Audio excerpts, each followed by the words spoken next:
everybody. My name is Nick Scarpitta, and I'm very excited to share my testimony today. So I grew up in a Christian household. My parents were missionaries to Russia, and so from a young age, I believed I was saved. I asked Jesus to take away my sin, that I couldn't do that myself. And so I went to church with them.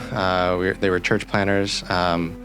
We would go actually to scenes very similar to this, to go baptize in rivers, and that was my childhood. Then in 2008 and 2009, my grandmother passed, and my mom's health was deteriorating, and so we were called out of the field and back to the States. And as we did that, I think I was in about third or fourth grade.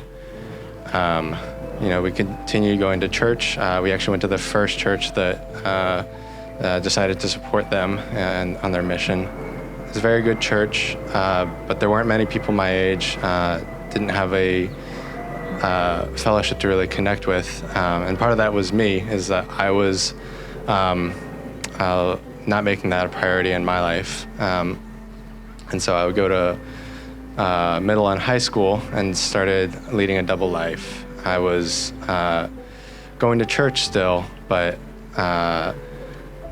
just a sinful mindset, cursing, or like little things here that I thought, no, I on my own can fix that. And in pride and arrogance, thought I could get rid of this and I can fix that because I have Jesus. I should be able to do that, right? I knew all the things. I knew all the truths about how he paid for my sins, but I wasn't fully letting go and surrendering to him to let him do the work for me. So cut to college.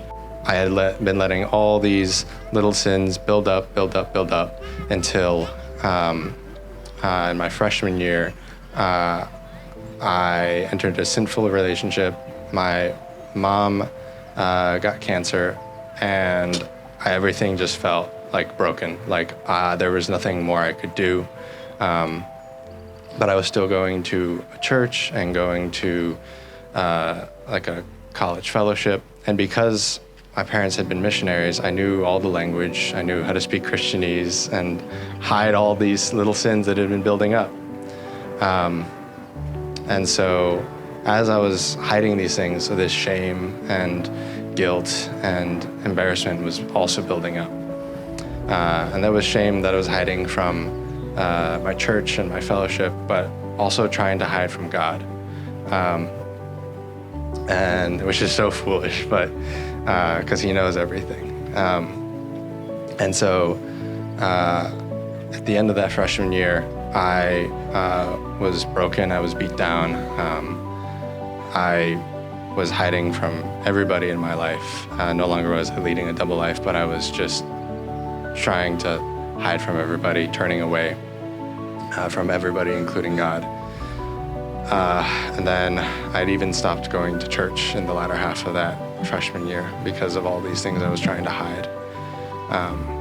And so when I went to church back home for the summer, my pastor that I grew up with spoke on Father's Day from Psalm 103 about how God is our Father and knows everything that is good for us, how he is compassionate and abounding in steadfast love. And in that moment, it was like he opened my eyes and showed me, this is all the sin that I knew you were going to commit, and I still paid it for you. And since that day, I realized like, this is what I need to commit my life to. And he truly showed me like, nothing that I could do was going to take my sin away. There was no need for me to hide from him and be a slave to my sin and shame anymore. So, thank you.